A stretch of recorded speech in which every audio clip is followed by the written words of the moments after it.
You may begin with your lecture now. Okay, thank you. Good afternoon, everyone.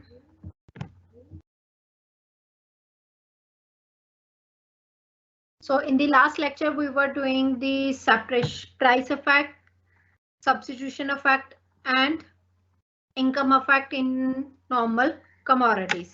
Now today, last lecture में हमने normal commodities के case में price effect, income effect and substitution effect को separate किया था. Now आज हम inferior and given goods को करेंगे. Sorry.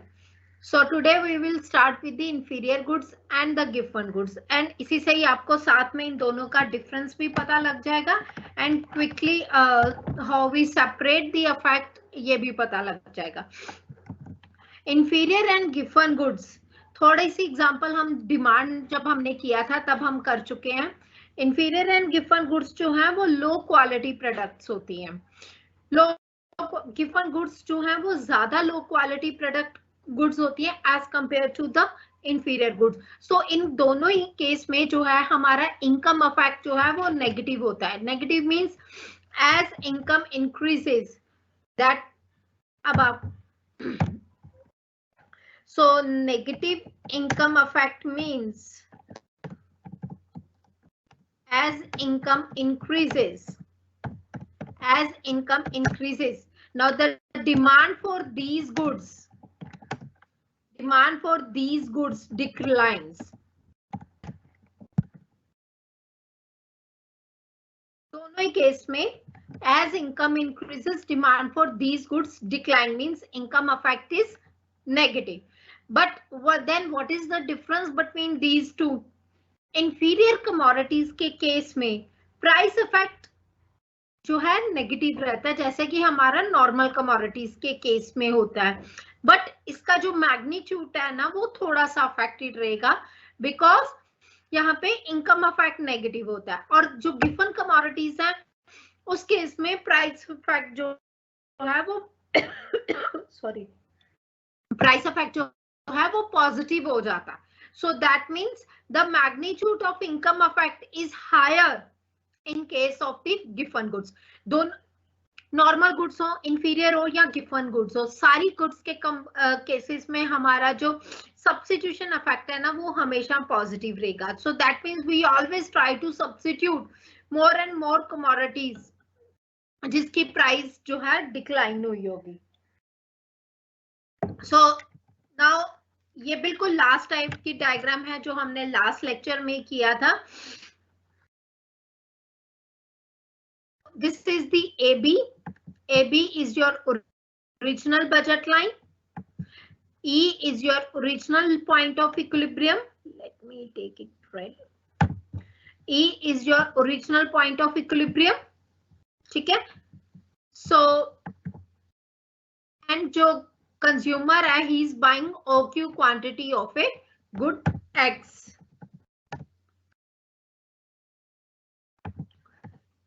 Now as income as price of commodity X declines. Now here commodity X is not a normal.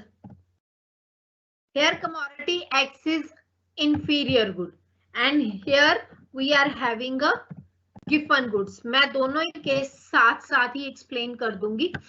ठीक है. सो दोनों ही केस में एक चीज सेम है. This is the AB, the original budget line AB1 जब प्राइस ऑफ ए इंफीरियर या फिर गिवन गुड दोनों में से कोई भी जो डिक्लाइन हुई है. ठीक है. E1 is your new equilibrium point. ठीक है. नाउ अब आप देखो difference. Now you can see the difference. This E1 ये आपको अब यहां से अगर मैं इन दोनों पॉइंट्स को ज्वाइन करूंगी तो what I'll get the price consumption curve. So here also, so the price consumption curve is positively sloping in case of the given goods and in case of the inferior goods ये negative ही रहता. ठीक है. So when we join point E and E1, we will get price consumption curve. ये draw मत करना. E and E2 will give you the ICC, income consumption curve. Similar way में हम income of consumer compensate करेंगे in such a way that he will move towards the original level of satisfaction. So E and then he will move towards the E2 equilibrium point. ठीक है। Now E2 substitution effect is always positive. So substitution Q2 जो point होगा वो हमेशा towards right side ही होगा, ये कभी भी towards left side नहीं होगा। सिर्फ इनकम अफेक्ट है जो एक कमोडिटी को इंफीरियर गिवन या नॉर्मल कमोडिटीज में डिफरेंशिएट करता है। So same movement from E से E2 आपका इनकम अफेक्ट है, मूवमेंट फ्रॉम E से E2 आपका, सॉरी आई थिंक मैंने गलत बोल दिया, movement from E1 to E2 is your income affect, movement from E to E1 is your price affect, E to E2 is your substitution affect.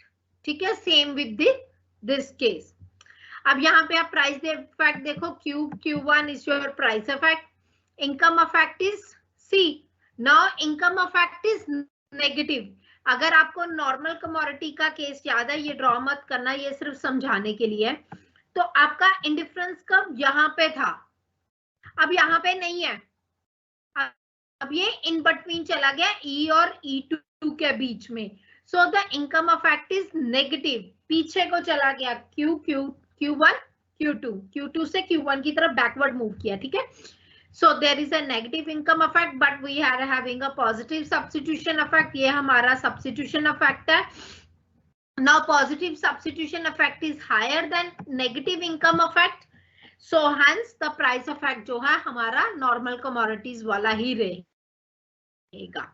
ठीक है, but in given commodities ये जो substitution effect है ना, वो बहुत ज्यादा income affect है, वो बहुत ज्यादा नेगेटिव हो जाता है। Now you can see Q1 से Q2, this is your negative income affect and this is your positive substitution affect. तो नेगेटिव इनकम अफेक्ट काफी ज्यादा है पॉजिटिव सब्स्टिट्यूशन अफेक्ट से, इस वजह से हमारा जो प्राइस अफेक्ट भी है वो ऑपोजिट नॉर्मल कमोडिटीज की तरह मूव नहीं करेगा। ठीक है, so this is your price affect. अब आप ध्यान हो तो E1 पॉइंट या तो यहां हुआ करता था इंफीरियर के, सिंपल है, आप हमेशा, I told you earlier as well, पहले बजट लाइंस बना लो। ठीक है, और ये पॉइंट तो ऐसे ही बनेगा E और E2, इसमें कोई फर्क नहीं आएगा चाहे नॉर्मल कमोडिटी है या गिवन है या फिर इंफीरियर है। अगर नॉर्मल कमोडिटी है तो E2 point E1 point sorry यहां आएगा, अगर इंफीरियर है तो ये इन दोनों के बीच में आएगा, अगर गिवन है तो फिर ये पॉइंट जो है वो towards the left side of E आएगा। I hope it's clear. If there is any question, please type in the chat box and please do it, hurry up.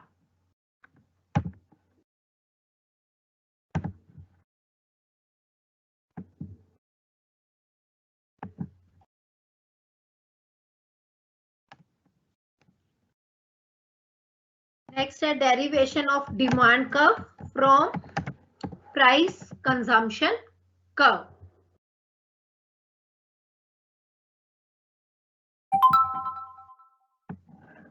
इसमें दो डायग्राम साइमल्टेनियसली बनेंगी।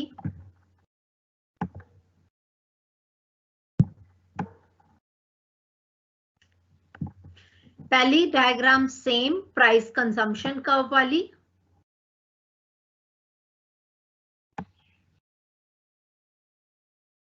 अब मुझे ज्यादा रिक्वायरमेंट नहीं है, मैं सिंपल एक ही प्राइस डिक्रीज ले लेती हूँ।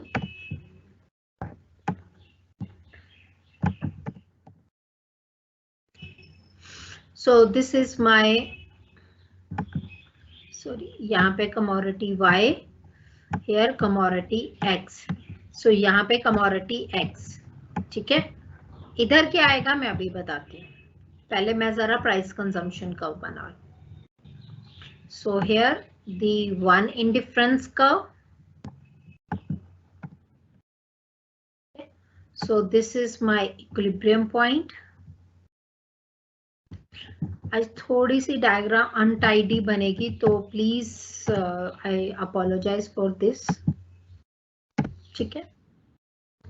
Now when price decreases, our commodity demand for commodity increases.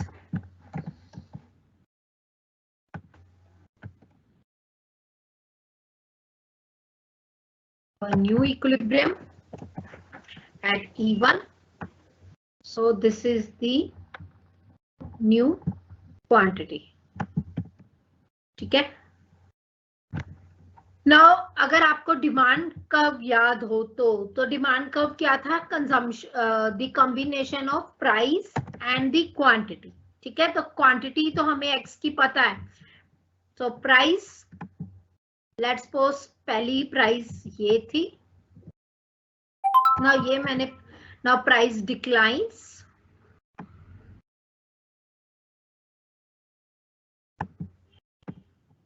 When we join these 2 points,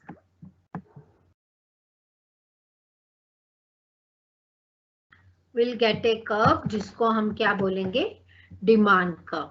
So E और E1 को ज्वाइन करने से क्या बनता है? Price consumption curve.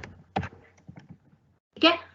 So one thing, price consumption curve is not a demand curve, but you can draw demand curve from the price consumption curve. क्योंकि उस case में यहाँ पे दोनों साइड पे कमोडिटीज हैं. ये कई बार क्वेश्चंस आता है. But in this case, in the case of the demand curve, we have a on one side and price on the other side. So we can draw demand curve from the price consumption curve, but demand curve is not, price consumption curve is not a demand curve. ठीक है. Because उसके एक side पे price नहीं है. I hope it's clear.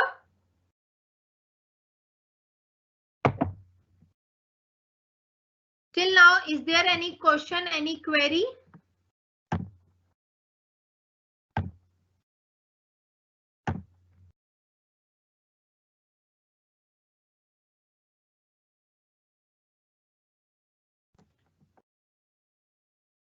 So this is all about the, you can say the consumer theory.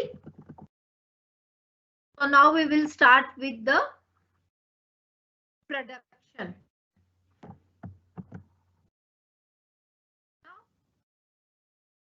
Consumer,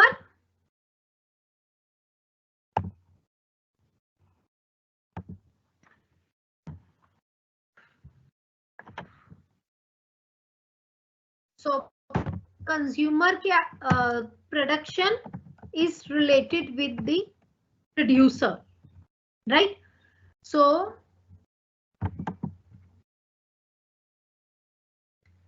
produce जो production है, that is related with the producer. ठीक है. So consumer क्या था? What a consumer is willing to buy a commodity at a particular price and at a particular period of time, right? So जो producer है वो क्या करता है? He's ready to sell. बिल्कुल opposite of the consumer. ठीक है. He is ready to sell a particular commodity at a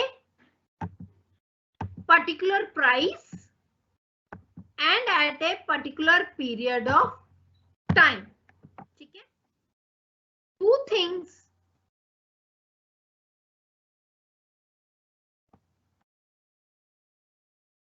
are always be there. You should remember these things. Is that one is producer. Producer कौन है? Who is going to take risk? Risk for what? Risk for the production. Risk for the, क्योंकि अब risk किस बात का है? कितनी commodities जो हैं वो आगे सेल होंगी कि नहीं होंगी. तो दैट्स व्हाई रिस्क लेता है तभी वो क्या करता है, प्रॉफिट कमा पाता है किसी कमोडिटी से. ठीक है. So few concepts of the production. तो टोटल प्रोडक्शन किसके इक्वल होती है, प्राइस इनटू क्वांटिटी. क्या, तो क्वांटिटी जितनी भी आप प्रोड्यूस करते हो मल्टीप्लाइड बाय दो जो भी आपने नंबर ऑफ यूनिट्स या तो लेबर के लगाए या जो भी आपने प्रोडक्शन के लिए मींस जो भी आपने कमोडिटीज लगाई.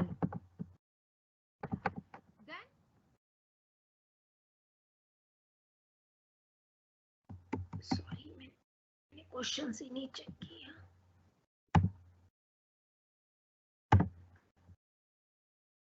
मैं दोबारा से रिपीट करती हूँ. प्रोडक्शन क्या है, प्रोडक्शन सबसे पहले प्रोड्यूसर. ठीक है. प्रोड्यूसर क्या है, the one who is going to take risk. ठीक है. तो दैट मीन्स द पर्सन जो कि रिस्क लेता है. क्यों रिस्क लेता है, टू अर्न प्रॉफिट. ठीक है. अब अर्न प्रॉफिट क्यों करना है उसको अर्न प्रॉफिट क्यों करना है, द रीजन इज दैट कि अब प्रोड्यूसर जो है he wants to get maximum level of profit from that you can say from the selling of a commodity. अब अगर आपको ध्यान हो तो कंज्यूमर थ्योरी में हमने क्या कहा था, जो कंज्यूमर है he is ready to consume, he is ready to buy a commodity at a particular period of at a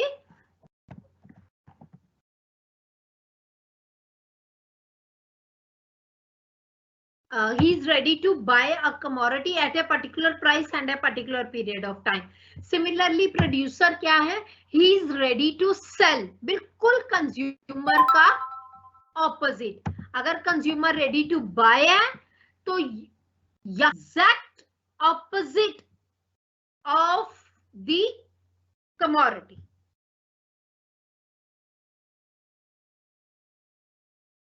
I hope it's clear now.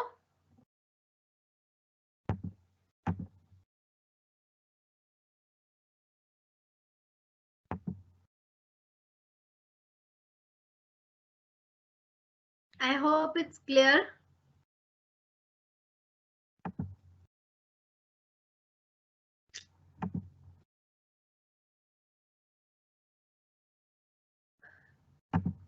So now what is production? Production क्या है कि जो अब producer produce करता है with the various combination of the inputs. Means for example I have a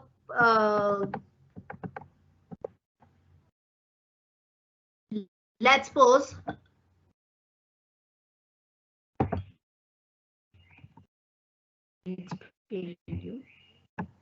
I want to produce 100 units of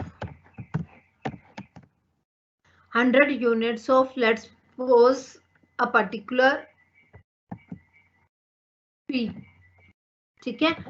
For that what I need labor, I need raw material. Okay. Then I need some entrepreneur who will take care of this and of course the land. ठीक है.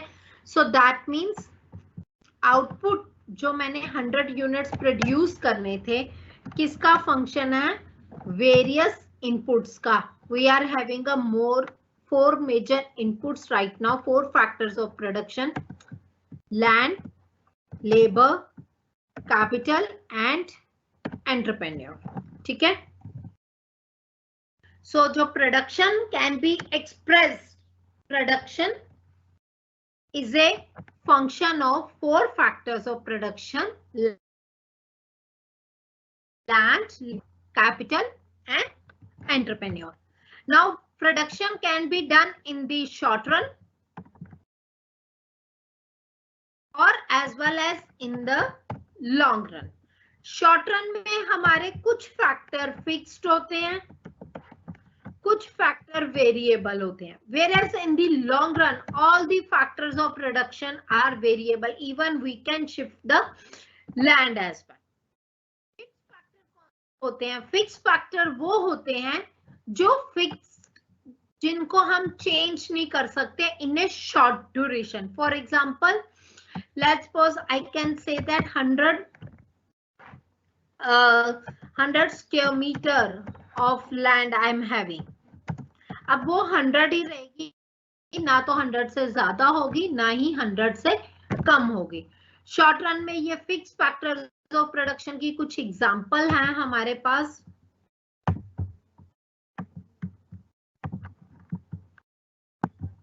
So we are having fixed and variable factors.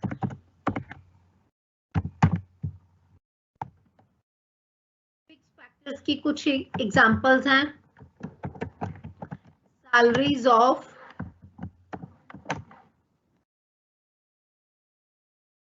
employee.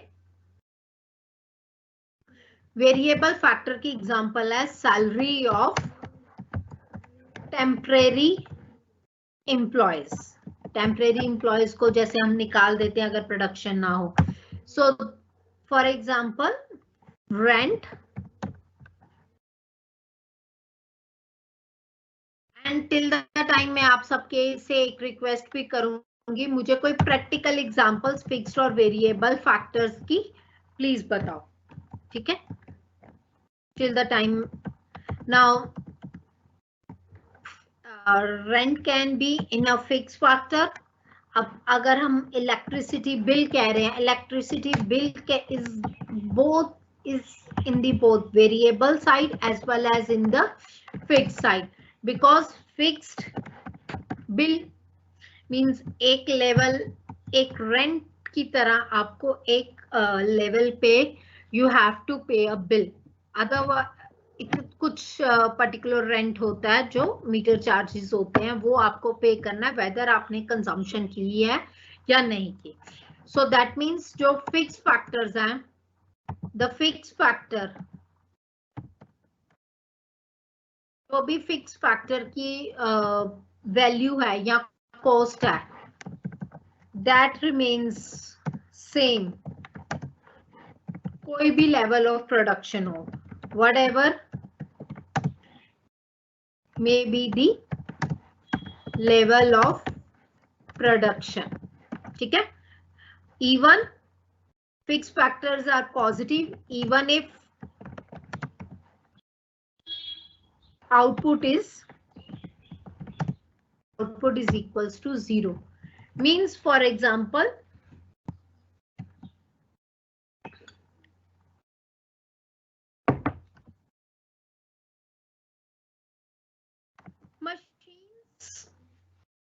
किस वे में पूछ रहे हो machines के बारे में? Working machines. वर्किंग मशीन्स अगर हम ले सो बच्चे दो टाइप में आएगा. ये कुछ वन टाइम इन्वेस्टमेंट है machines.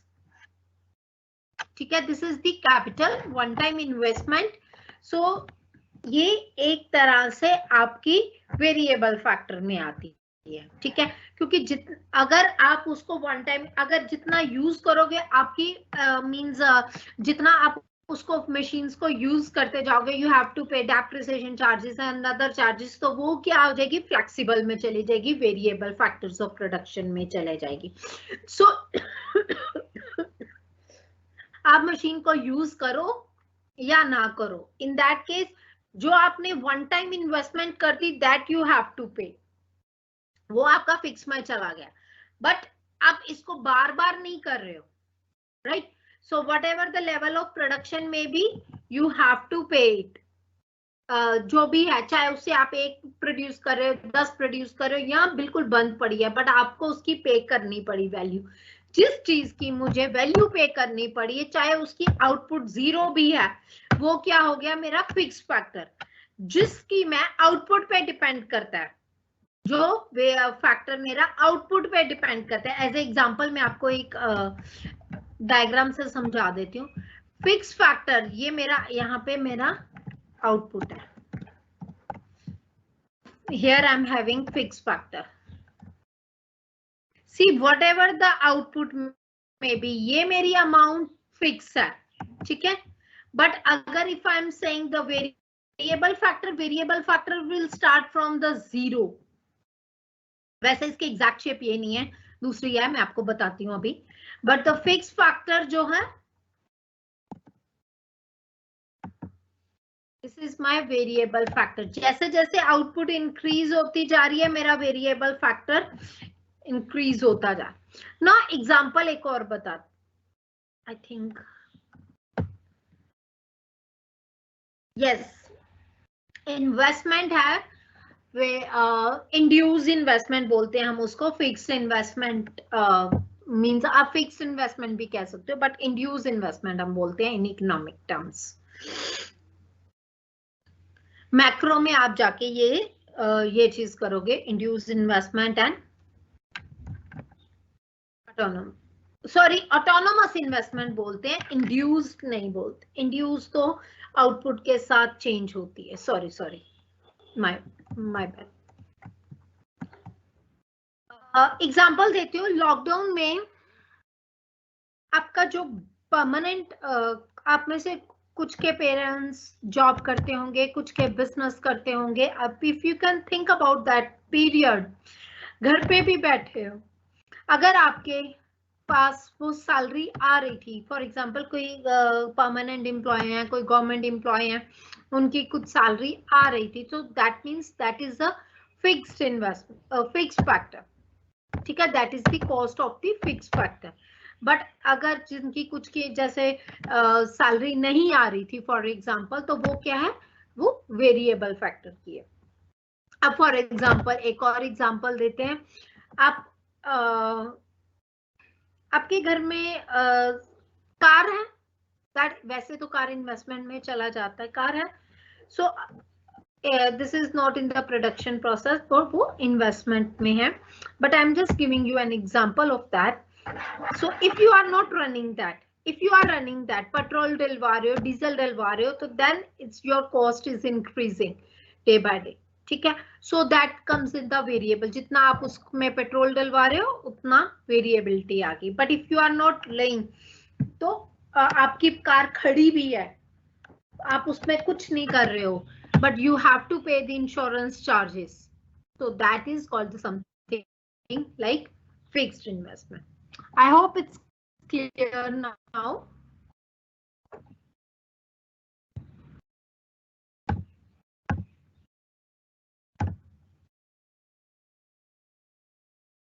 Is there any question?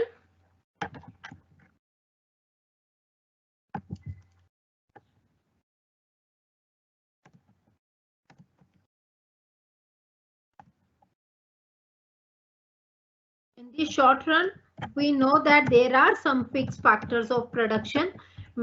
जैसे कि मेरे परमानेंट सैलरीज हैं, लेबर है जो परमानेंट एम्प्लॉय हैं, जैसे बैंक मैनेजर्स हैं, या हाई लेवल पोस्ट पे जो एम्प्लॉयज हैं, उन सब की, ठीक है। ग्राफ तो अभी करा रही हूँ, वो तो मैंने ऐसे रफ बनाया था, अभी कराने लगी हूँ, ग्राफ अभी कराई रही हूँ। And we also knows that there are some variable factors as well. In the short run, there are some fixed factor and there are some variable factors in the production. ठीक है? So the fixed factor will remain fixed. Let's suppose for a simplicity's sake, we assume there are only two factors of production, land and labor. Land is our fix factor, क्योंकि हमें land तो हमारा fix ही है ना, move नहीं करेगा, हमें rent तो पे करना है, चाहे हम उसमें रह रहे। आप में से बहुत लोग घर मींस यहाँ पे रेंट पे रह रहे थे, मेरे पास कुछ के कॉल्स भी आए कि रेंट पे रह रहे हो, चाहे आप घर पे रह रहे हो या नहीं रह रहे हो, यू हैव टू पे द रेंट, ठीक है।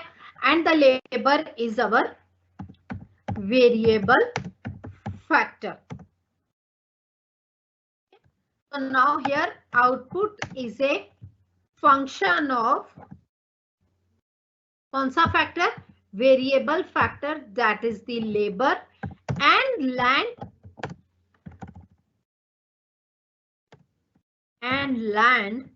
whereas land is our fixed factor of production. हम fix के ऊपर mostly क्या करते हैं? बार डिनोट कर देते हैं, so that कि कंफर्म रहे कि हमारा जो है जो वेरिएबल फैक्टर और फिक्स फैक्टर कौन सा एंड वेरिएबल फैक्टर कौन सा. जो लॉ अप्लाई होता है हमारा शॉर्ट रन में, वो कौन सा लॉ अप्लाई होता है? Law of variable proportion.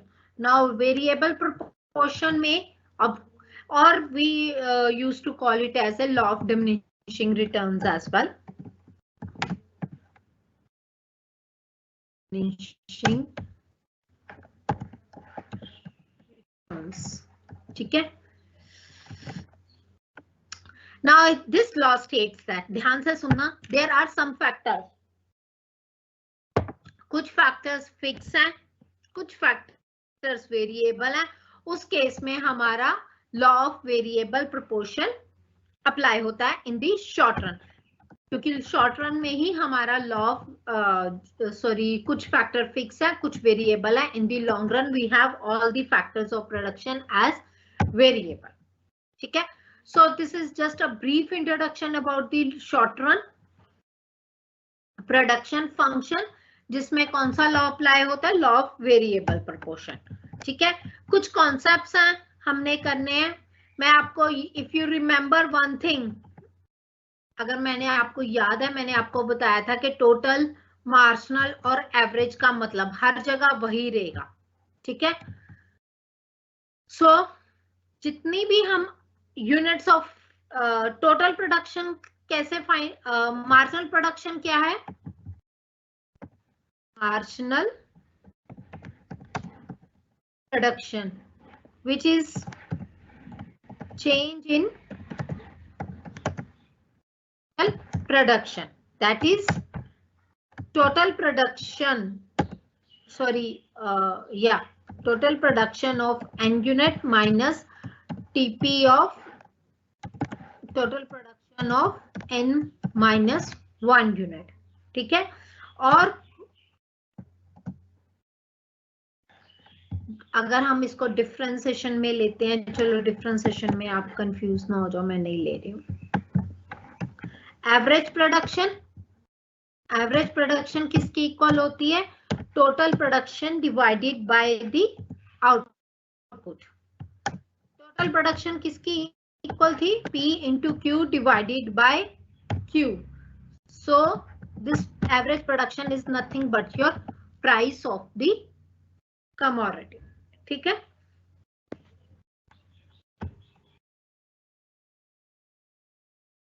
Let's do it with the help of an example.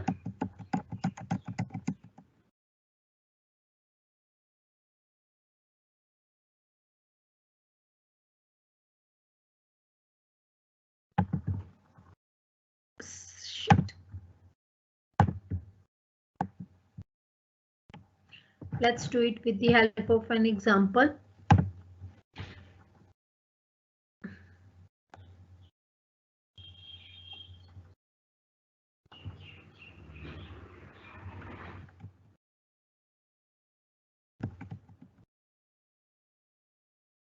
Now यहाँ पे units of variable factor,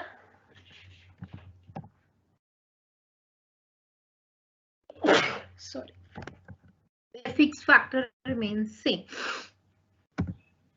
0, 1, 2, 3, 4, 5, 6, 7, 8, 9, 10, 11, 12 and 13. Okay. So the total product is given as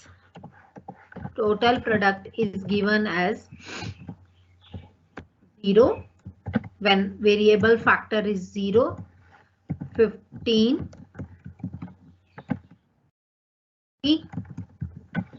123, 200, 285, 372, 455,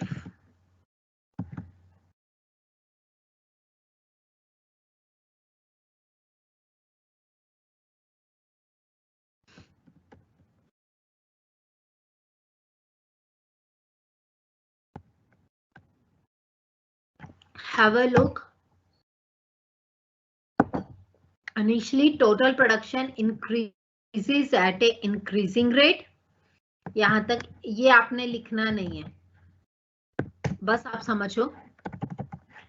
पहले total production किस rate पे increase कर रही है? Increasing rate. Now here it increases at a decreasing rate and here it become constant and then it starts declining. ठीक है. So initially क्यों increasing rate पे इंक्रीज करती है? Because we are having enough of the variable sorry fix factor. Let's suppose यहाँ पे fix factor 10 है, हर बार 10 नहीं है, सो हर बार जो है वो 10 है. ठीक है. So initially we are having enough of the fix factor with little of the variable factor that causes total production to increase. पहले हमारे पास अच्छा खासा फिक्स फैक्टर अवेलेबल है क्योंकि तब हमारे पास वेरिएबल फैक्टर की कुछ ही यूनिट्स थे. सो टोटल प्रोडक्शन इंक्रीज करता है at a increasing rate and after that it start increases at a declining rate क्योंकि हमारा जो फिक्स फैक्टर है वो अब उसकी अवेलेबिलिटी कम होती जा रही है and then it remains constant and then decline.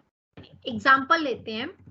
जब initially a piece of land है तो आपके पास वो ओपन पीस है, आप कुछ भी कहीं पे भी कोई भी प्रोडक्शन कर रहे हो. सो यू हैव लाइक आप कुछ भी प्रोड्यूस कर सकते हो, राइट? मतलब कुछ भी प्रोड्यूस कर सकते हो, कोई भी कंस्ट्रक्शन कर सकते हो, anything you can do. But after a period of time, मतलब पहले आपने फॉर एग्जांपल एक कमरा बना दिया बट आपके पास इनफ लैंड है, दूसरा बनाया, तीसरा बनाया, चौथा बना दिया. ठीक है, आपने एक कंस्ट्रक्शन कर ली. अब अगर आप फर्दर बना रहे हो तो क्या होगा? आपके पास अवेलेबिलिटी कम हो जाएगी, आपके पास सोचने के लिए पावर कम हो जाएगी कि आप अगली कंस्ट्रक्शन कैसे करो, आप नया रूम कैसे बनाओ.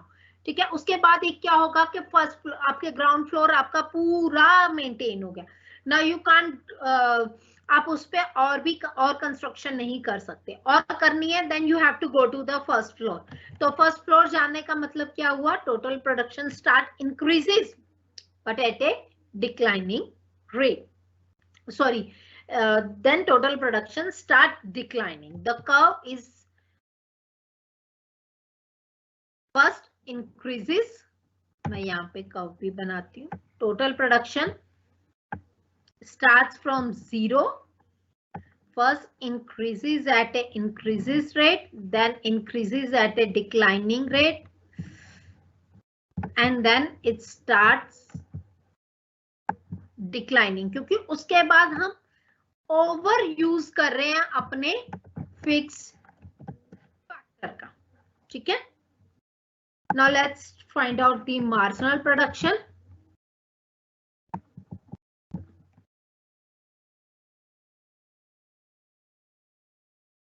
बच्चे मैं बार बार नहीं बोलूंगी. If you are having query, proper question लिख के उसमें लिख दो. So it can be 15 or you can still stay a blank क्योंकि मैंने 0 से स्टार्ट किया. अगर आप तो मैं लिख सकती हूँ, अगर आप 1 से स्टार्ट कर रहे हो then you can आप blank भी छोड़ सकते हैं. Then we have 60 minus 15 which is equals to 45. Okay, marginal is nothing but your change in. Now अब आप देखो पहले क्या है, चेंज कितने का है? 15 यूनिट्स का, फिर 45 यूनिट्स का. नाउ कितने यूनिट्स का है? 63. टोटल प्रोडक्शन इंक्रीज कर रही है इंक्रीजिंग रेट पे. Then 77, 85, then 87. यहां तक हमारी इंक्रीज कर रही है इंक्रीजिंग रेट पे. After that it start increases at a declining rate. So additional units कितने increase करे? 455 minus 372, that is equals to 83. then 75, then 66, then 44, then 20. Now यहाँ पे देखो कांस्टेंट है तो मार्जिनल प्रोडक्शन क्या होगी 0, and after that it is -10 क्योंकि वहां से डिक्लाइन कर. So average production is nothing but the total production divided by the number of units of the variable factor. So यहाँ पे we are having this 15 divided by 1 is 15, 60 by 2 is 30, then 123 divided by 3 is 41, then 200 divided by 4 is 50, then 57. Average production हमेशा क्या रहेगी, positive रहेगी, ये कभी भी negative नहीं होगी. बट अगर आप देखोगे यहाँ पे इट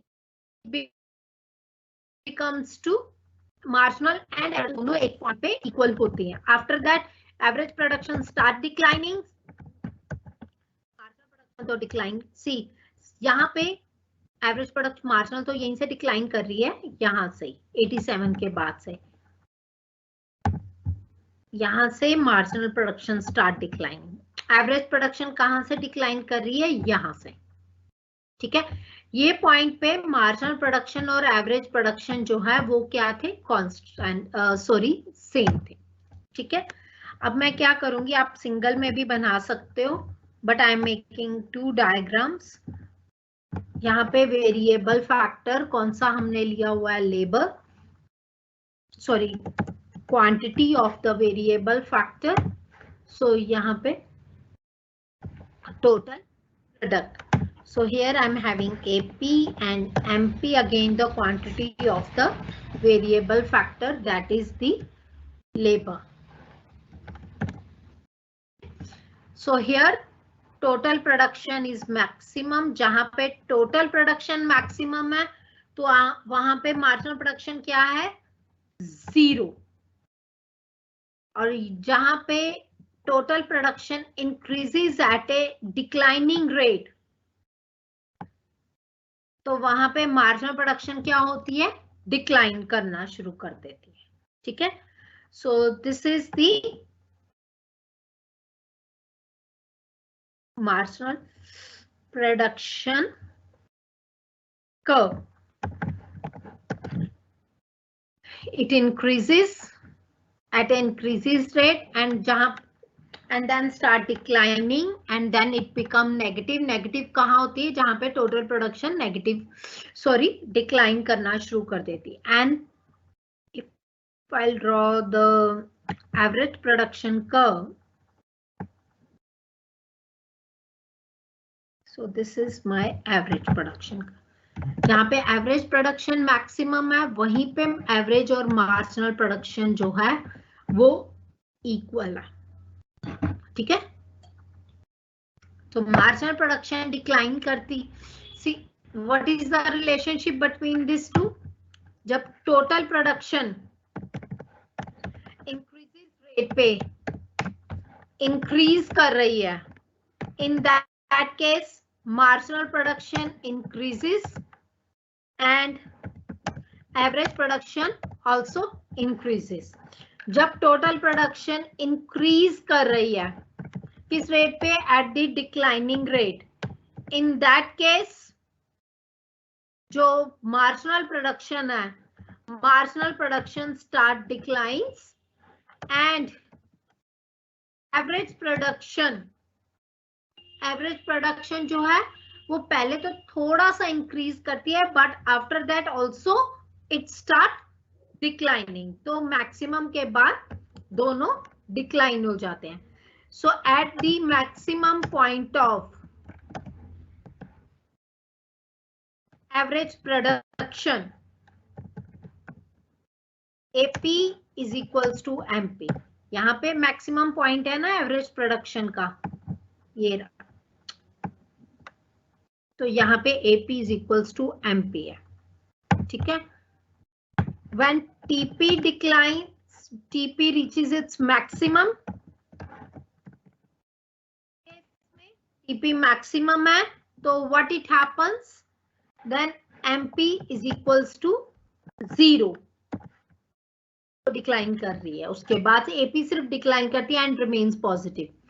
एंड टीपी जब हमारी डिक्लाइन होना शुरू हो जाती है, डिक्रीज होना शुरू हो जाती है, उस केस में एमपी क्या होता है, एमपी बिकम नेगेटिव.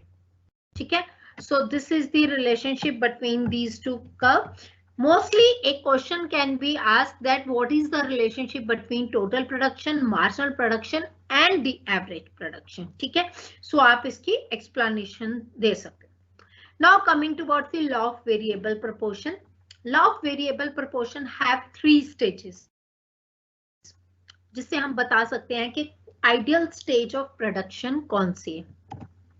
ठीक है, this is the first stage जहां पे TP increase कर रही है at the increasing rate. This is the second stage of production जहां पे TP increase कर रही है declining rate पे and reaches the maximum. And this is the third stage of the production जहां पे TP जो है वो increase कर रही है, सॉरी TP जो है वो decline कर रही है. ठीक है, so these are the 3 stages of the production. It's not, मैं अब आपको explain करती हूँ कि which stage of production is either. First stage नहीं हो सकती क्योंकि वहां पे टीपी अभी भी इंक्रीज कर रही है. जब मतलब हम एडिशनल वेरिएबल फैक्टर लगाते जाएंगे, हमें ज्यादा प्रोडक्शन मिल रही है, हमारी प्रोडक्शन जो है वो इंक्रीज कर रही है, तो हम किसी एडवाइस नहीं करेंगे प्रोड्यूसर को कि to stop the production here. Third stage of production में हमारी टोटल प्रोडक्शन डिक्लाइन हो रही है. सो इसका मतलब क्या है कि जो हमारा वेरिएबल फैक्टर है वो हमें जो है नेगेटिव रिटर्न्स दे रहा है. नेगेटिव रिटर्न्स मतलब जितनी उसको हम पे कर रहे हैं, हम उसको ज्यादा पे कर रहे हैं as compare to what he is giving to us. मतलब जितना वो मेरे, लेट्स सपोज मैं उसको 50 रुपीज दे रही हूँ, तो वो मुझे 40 रुपीज का काम करके दे रहा है, 50 का नहीं. तो अगर मुझे जहां पे जितना प्रोडक्शन मुझे वो उतना लेवल काम नहीं करके दे रही, तो what I will do is that I will not, it's not as advisable to go up to the third stage of production. Then which is the ideal stage of the production? Ideal stage of the production is the second stage of the production जहां पे TP भी increase कर रही है, MP भी positive है and AP भी हमारी positive है. AP तो वैसे ही positive रहती है, बट जहां पे MP नेगेटिव हो जाती है, दैट इज द मार्ज. ये किसकी MP है? लेबर की, क्योंकि लेबर हमारा वेरिएबल फैक्टर था. AP of labour and MP of labour. ठीक है, तो इसका मतलब है कि मेजर लेबर जो है इस लेवल के बाद, ये लेट्स सपोज मेरे 50 यूनिट्स है, 50 यूनिट्स के बाद नेगेटिव रिटर्न दे रही है. मींस अगर मैं 51 यूनिट ऑफ लेबर लगाऊंगी तो वो मुझे उतने पैसे नहीं देगा जितने मैं उसको पे करूंगी. So that's why it's not advisable to go for the production till the third stage. So ideal stage of the production is the second stage of the production.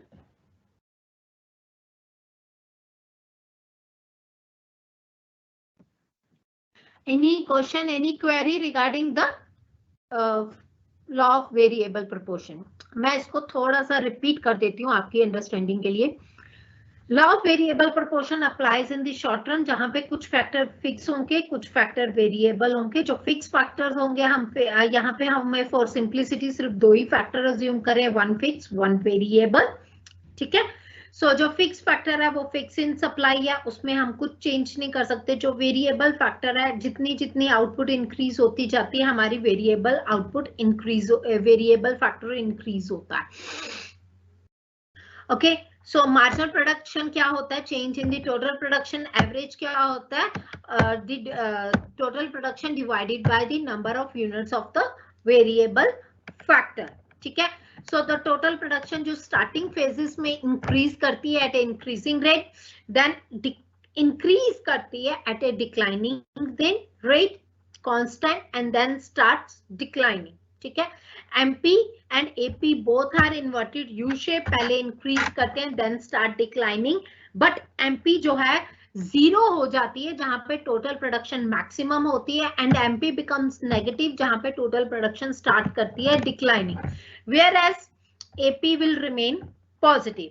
Now there are 3 stages जहां पे first stage ends जहां पे total production increasing से declining rate पे आती है increase करना, and second stage जहां पे मार्जिनल प्रोडक्ट जो है वो जीरो होता है. ठीक है. Third stage is not advisable क्योंकि वहां पे हमें नेगेटिव रिटर्न्स है, मींस जितना हम वेरिएबल फैक्टर को पे करे हैं उतने के वो हमें रिटर्न्स नहीं दे रहा. टोटल प्रोडक्शन डिक्लाइन करना शुरू हो जाता है. फर्स्ट स्टेज में टोटल प्रोडक्शन पॉजिटिव है, MP is also positive but increase कर रहा है at increasing rate, and it's not advisable to stop the production over here. In the second stage MP positive है, जीरो नहीं हुआ, total production increase करिए चाहे declining rate पे भी इंक्रीज करिए but it's increasing. So it's second stage of production is the second stage of production जो है वो क्या कहते हैं उसको, that is the ideal stage of the production. I hope it's clear now. Any question, any query?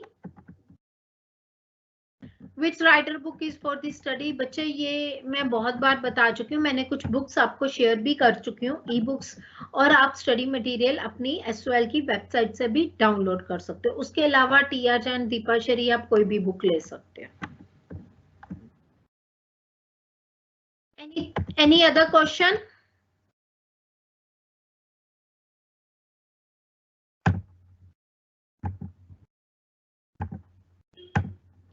Now long period में I don't think so there is any other question.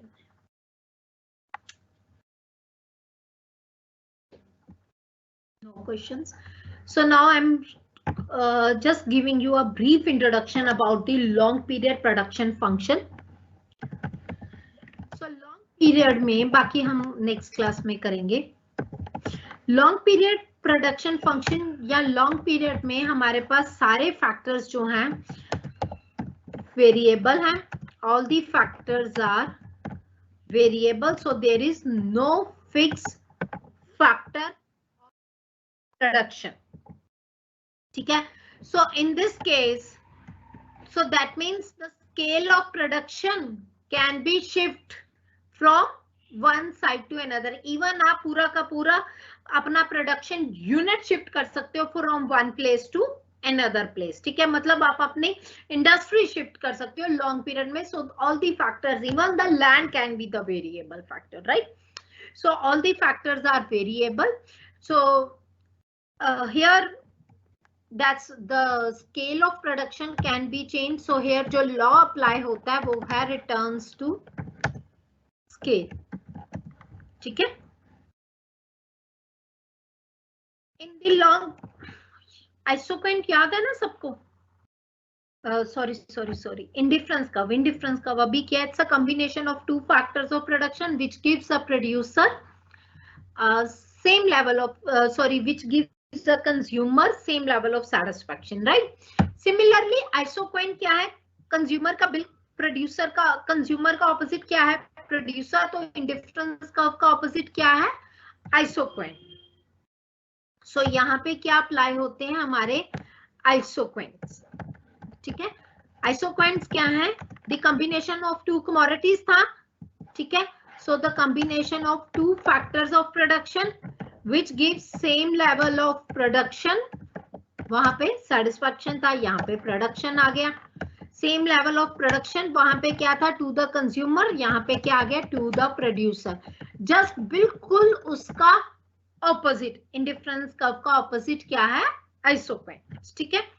वहां पे two factors of one two goods थी, यहाँ पे two factors of production है, वहां पे same level of satisfaction थी, यहाँ पे सेम लेवल ऑफ प्रोडक्शन है, वहां पे प्रोड्यूसर था, यहाँ पे कंज्यूमर है. ठीक है. सो मैं क्विकली आपको सिर्फ आइसोक्वेंट समझा रही हूँ, बाकी हम नेक्स्ट क्लास में करें. आइसोक्वेंट भी बिल्कुल शेप उसी की तरह है. यहाँ पे आइसोक्वेंट है तो इसको हम mostly particular units of production कह सकते हैं. For example 100 units of production. So here let's suppose again I'm for the simplicity's sake, I'm assuming there are two factors of production, land and labor, or labor and capital. You can take any one. Maybe कल मैं labor and capital ले लूँ कोई randomly, you can take any. So जैसे indifference curve पे हर point पे same level of satisfaction थी consumer को, so यहाँ पे हर point पे same level of प्रोडक्शन है प्रोड्यूसर के लिए. सो दैट मींस प्रोड्यूसर या तो ए पे प्रोड्यूस करे, बी पे प्रोड्यूस करे, सी पे प्रोड्यूस करे या फिर डी पे प्रोड्यूस करे. यहाँ भी कोई और पॉइंट जो मैंने मार्क नहीं किए हैं, they give the same level of production to the consumer producer. Sorry, for example let's suppose a point है, ए पॉइंट पे 20 units of labour plus 20 units of labor plus 10 units of land gives me 100 units of output. ठीक है. B point पे 18 units of labor, let it be 15 units of labor plus 14 units of land gives me 100 units of production. C point पे example 12 units of labor, or you can say 10 units of labor plus 18 units of, or 19 type हो गया, so 19 units of land gives me a कितने production, 100 units of production. Production मेरी constant है whatever the combination may be. ठीक है.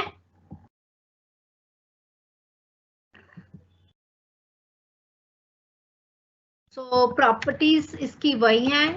Isoquant is convex to region. ठीक है. Downward sloping, convex to region, same level of production at all the points on the isoquants. ठीक है. And the जो हमारी इंडिफरेंस कर्व की प्रॉपर्टी है, सेम वही प्रॉपर्टीज यहाँ पे भी अप्लाई होती है. बस डिफरेंस क्या है, कंज्यूमर की जगह प्रोड्यूसर, गुड्स की जगह फैक्टर्स ऑफ प्रोडक्शन, सेटिस्फैक्शन की जगह पे प्रोडक्शन. ठीक है. I hope it's clear. Any question? Any question?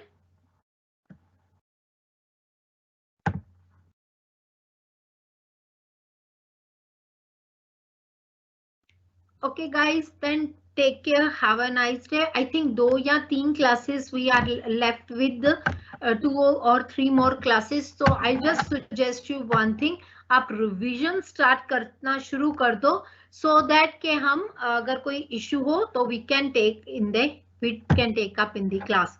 In the last class I'll try to give you few questions also. ठीक है. Otherwise I'll share in the group. Okay guys, bye, take care, have a nice day.